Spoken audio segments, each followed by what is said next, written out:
और ये आंकड़ा पुराना है, अभी तो 2023 में है, तो इस आंकड़े और बढ़ गए होंगे। उसके बाद दूसरी समस्या हमारी लाइफस्टाइल की है, जिसका नाम है शुगर और मोटापा।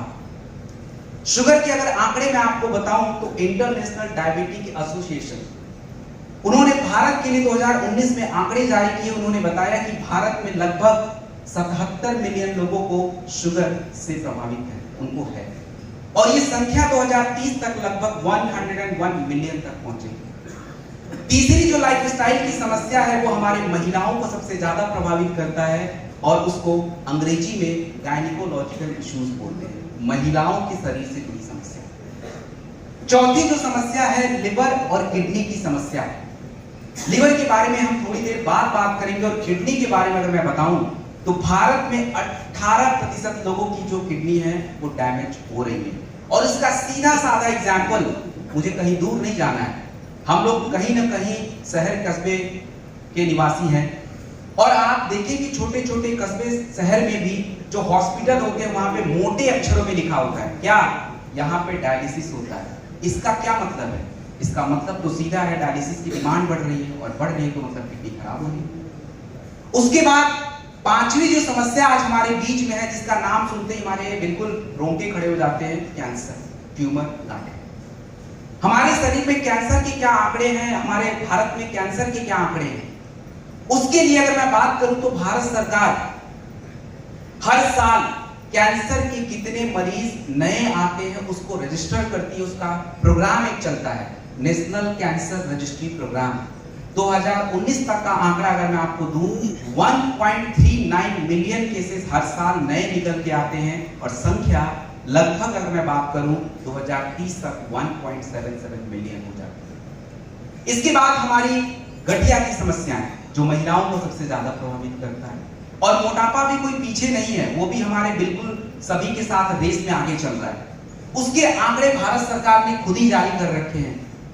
हमारे भारत सरकार का जो स्वास्थ्य मंत्रालय है, उन्होंने 2019 और 20 में एक सर्वे किया, और उस सर्वे का नाम नेशनल हेल्थ एंड फैमिली सर्वे। 21% लोगों को भारत में मोटापा की समस्या, और ये बड़ों को छोड़ दीजिए, बच्चे भी इस मोटापा से प्रभावित हैं। इसके लिए एक अंतरराष्ट्रीय रिपोर्ट आती है जिसका नाम है लैंसेट जर्नल। 2019 में उनकी रिपोर्ट में बताया गया कि भारत में लगभग 15 मिलियन बच्चे केवल और केवल मोटापा से प्रभावित हैं। ये हैं मुद्दे आज हमारे बीच में। ये समस्याएं आज हम अपने घर में बुलाना नहीं चाहते, लेकिन भारत का शायद ही कोई ऐसा घर होगा जहां इनमें से कोई एक समस्या मिले ना। ये बात तो अग्री करते हैं कि नहीं करते? इसमें से एक समस्या हर घर में है, तो हम प्रोडक्ट इसीलिए वही बनाते हैं। अब ये समस्या हो क्यों रही? इसके मुख्य कारण क्या है? अगली स्लाइड। अगर इसके कारणों पे हम बात करें, अच्छा एक आप लोगों से निवेदन है, स्लाइड पे कुछ भी नहीं लिखा हुआ है, स्लाइड में बस आउटलाइन है, ये आप लोग पिक्चर के रूप में देख सकते हो, बट सारी बातें इधर है, तो आपका फोकस मेरे पे होना चाहिए। स्लाइड अंकुर सर के पास है, मैं बोल दूंगा, ग्रुप में चला जाएगा, आप लोग देख लेना, कोई इश्यू नहीं है। बट जितना ज्यादा आप ध्यान से सुनेंगे चीजें उतना ज्यादा समझेंगे, और मैं कोशिश करूंगा सरल से सरल शब्दों का प्रयोग करने का, कोई टेक्निकल शब्द यूज नहीं करूंगा। तो अब हम बात करेंगे कारणों पे, और कारण के कुछ ऐसे कारण हैं जो बदल नहीं सकते, आप बदल ही नहीं सकते उसको। आपके शरीर में टॉक्सिन जाता है, इसको आप कैसे कंट्रोल करोगे? हमारे शरीर में विषैला पदार्थ, गंदगी बनती ही है, और यदि आपको भ्रम है कि सर आप झूठ बोल रहे हो, शरीर में कैसे जाएगा, तो मैं छोटा एग्जाम्पल दे देता हूं। अभी बारिश का मौसम आने वाला है, बाढ़ का पानी आएगा, खेतों में जाएगा, और वो बाढ़ का पानी सीधा आसमान से नहीं आता, नदियों से आता है, और नदियों में जो पानी डिस्चार्ज होता है, हमारी फैक्ट्री का गंदा पानी, वो नदियों में जाता है, और वहां से सीधे वही सारा पानी सर्कुलेट होकर जमीन में, जमीन से अनाज, अनाज से आपके शरीर में। ये एक छोटा सा एग्जाम्पल है, ऐसे लाखों एग्जाम्पल मेरे पास पड़े हुए हैं। आपके पानी के बॉटल से लेके कोल्ड ड्रिंक तक, हर जगह कुछ ना कुछ टॉक्सिन्स है। आपको लगेगा सर पानी की बॉटल तो बिल्कुल बेस्ट है, उसमें क्या टॉक्सिन्स आ गए? भाई वो बॉटल बनाई पीईटी से, पॉलीथीन की एक कैटेगरी होती है जिसके छोटे छोटे कण रोज आपके शरीर में जाते हैं, आपको पता ही नहीं है, और ये रिसर्च में साबित है। इसके बाद दूसरा सबसे बड़ा कारण जो आप सभी जानते भी हैं, और मैडम अभी बोल के भी गई है, अनहेल्दी फूड। तीसरा सबसे बड़ा कारण जिसका नाम है पर्यावरण। आप लोग में भी गांव में शुद्ध वातावरण में रहते होंगे, मैं दिल्ली में रहता हूं, और दिल्ली में आप चाहिए या मत चाहिए, सांसों के रोग होना तय है। अगर थोड़ी बहुत भी लापरवाही है तो पक्का है। और वहां के छोटे छोटे बच्चे और बड़े को तो छोड़ दीजिए, अस्थमा की समस्या, वो चाह रहे हैं अस्थमा होना, नहीं चाह रहे, लेकिन पर्यावरण इतना प्रदूषित है, वहां का हवा का लेवल आपको पता है बहुत ही गंदा है। और केवल दिल्ली तो बदनाम केवल है, भारत के लगभग 13 शहर दुनिया की 20 शहरों की लिस्ट में आते हैं जो पूरे पोल्यूटेड है। ऐसा ही पर्यावरण हर जगह है। उसके बाद चौथा जो कारण आज हमारे जीवन में है उसका नाम है मिलावट। आप लोग सभी लोग नूडल्स तो खाए होंगे ना, तो नूडल्स सबने खाया है। अब घर का नूडल्स बनाया जाए और बाहर का जो मार्केट का नूडल्स होता है उसमें जमीन आसमान का अंतर है। होता है कि नहीं टेस्ट में अंतर? क्यों अंतर है? क्योंकि बाहर वाले में कुछ मिलाया जाता है जिसका नाम है MSG, मोनोसोडियम ग्लूटामेट। वो टेस्ट बढ़ाता है। आप बिल्कुल ताजा ताजा दूध गाय का या भैंस का निकालिए, आइसक्रीम जमाइए, आपको टेस्टी नहीं देता है। और बाहर वाला 10 रुपए का आइसक्रीम इतना टेस्टी हो जाता है क्योंकि उसमें फ्लेवर्स, इन्हांसर, टेस्ट इन्हांसर सारे पड़े हुए। ये ऐसे कारण हैं जो आज हमारे जीवन का हिस्सा भी है और हम बदल भी नहीं पा रहे हैं। तो समस्या तो देखिए होनी। तो अभी तक हम लोगों ने ये समझा कि लाइफ स्टाइल की समस्या क्या और उसके कारण क्या। अगली स्लाइड प्लीज। अब हम बात करने वाले हैं पोषक तत्व के बारे में। अंग्रेजी में उसको हम बोलते हैं न्यूट्रिशन। न्यूट्रिशन का अगर सरल शब्दों में आपको मैं बताऊं तो बस इतना समझिए, हमारे शरीर को क्या आवश्यकता है।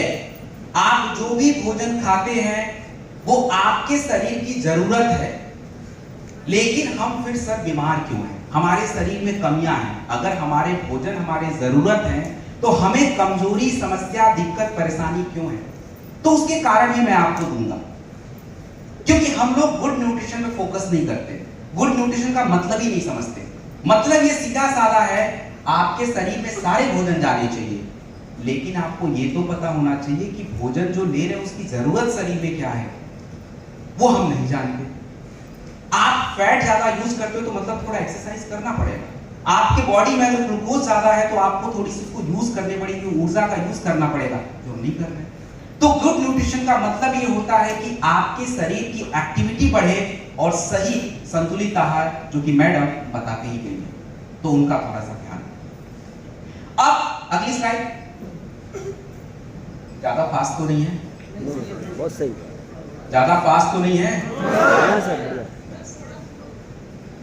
Okay madam, I will take care of it. बिल्कुल ध्यान रखूंगा, क्योंकि अभी तो ज्यादा चीजें नहीं है, स्लो है। अब कुछ इंपॉर्टेंट पॉइंट है वो मैं स्लो ही रहता हूँ। बाकी बेसिक चीज की तो वो थोड़ा बहुत आपको आइडिया है, मैडम ने बताया है, तो रिपीट नहीं होनी चाहिए, तो मैं बस उसको जस्ट थोड़ा स्किप कर रहा हूँ। ओके, अब जो टॉपिक मैं बताने वाला हूँ ये ध्यान से समझना भी है।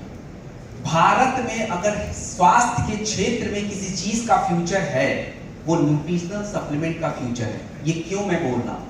क्योंकि भारत की लगभग 60 से 65% आबादी जो है वो मेरे एज ग्रुप की आती है, मेरे एज में या मेरे से नीचे एज की है। तो मतलब ये सीधा सीधा हुआ कि हम जैसे नौजवान लोग बीमार नहीं होना चाहते, लेकिन हो रहे हैं। हमारे शरीर में अभी शुगर, मोटापा, आर्थराइटिस, गठिया अभी इतनी ज्यादा नहीं है, लेकिन हमारे शरीर में क्या है? कमी। कमी का मतलब होता है न्यूट्रिशनल सप्लीमेंट की कमी। आपके शरीर में कैल्शियम की कमी, आयरन की कमी, जिंक की कमी, इन सब की कमियां हैं। और ये कमियां आपको अभी बीमार तो नहीं दिखाएगी, लेकिन कुछ समय के बाद आप बीमार हो जाओगे, और इसका आगे मैं एग्जांपल भी दूंगा। तो अब हम ये समझे कि न्यूट्रिशनल सप्लीमेंट हमें क्यों जरूरी है, हम न्यूट्रिशनल सप्लीमेंट के प्रोडक्ट बनाते ही क्यों हैं, हमें इसकी क्या जरूरत है। इसके मैं आपको मुख्य 5 कारण बताऊंगा। 5 कारण। तो पहला कारण यह है कि हमारे भोजन की जो क्वालिटी है वो बहुत अच्छी नहीं है। और ये मुझे कैसे पता चल गया? ये मुझे पता इसलिए चल गया क्योंकि भारत सरकार हमारे जितने भी अनाज लोगों में बांटती है, उस अनाज के ऊपर कोटिंग करवाती है, जिंक का, पोटेशियम का, मैग्नीशियम का। वो क्यों कराते हैं? क्योंकि उनको पता है हमारे अनाज की क्वालिटी खराब हो चुकी है। अच्छा, हमारे अनाज की क्वालिटी खराब क्यों हो गई? क्योंकि हमारे पसंद बदल गए। आज आप देखिए कि जितना भी मल्टीनेशनल कंपनी है, कोको कोला, पेप्सिको, जो भी आप नाम ले लो, भारत से उनकी अर्निंग मल्टी बिलियन डॉलर है, क्योंकि हमने अपने चॉइस बदले हुए हैं। अगर ऐसा नहीं होता तो शायद भारत का जो सत्तू का शरबत होता है इंटरनेशनल ब्रांड होता, बट है नहीं, कोल्ड ड्रिंक ब्रांड है। ये हमारे चॉइस हमने बदले हुए, और जब चॉइस बदल दिया, क्वालिटी खराब है, तो शरीर में क्या होगा? कमी होगा। किसकी कमी होगी? पोषक तत्वों की कमी। और इसके आंकड़े भी दे दीजिए। भारत सरकार ने जो सर्वे किया था आपका 2019 और 20 नेशनल हेल्थ एंड फैमिली सर्वे, भारत की 50% महिलाएं जो हैं उनके शरीर में आयरन की कमी है। आप खाना तो खा रहे थे, आयरन कैसे कम हो गया? भारत में लगभग 47% लोगों के शरीर में विटामिन B12 की कमी है। तो भाई आप खाना तो खा रहे थे, कैसे कम हो गया? इसके कारण यही है, क्योंकि चॉइस बदला हुआ है, खाने की गुणवत्ता खराब है, इसकी कमी।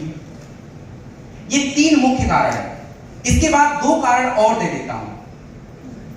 एक कारण ये है कि हमारा जो खेल कूद का जो प्रचार हो रहा है आजकल, तो आप खुद बताइए सोच के, बेचारा जो स्पोर्ट्स और फिटनेस वाला बंदा है, अब हम चाहे नीरज चोपड़ा जी को बोले कि भाई आप दाल चावल ही खाओ और भाला एकदम आगे फेंको, हो पाएगा? होगा ही नहीं भाई। उनको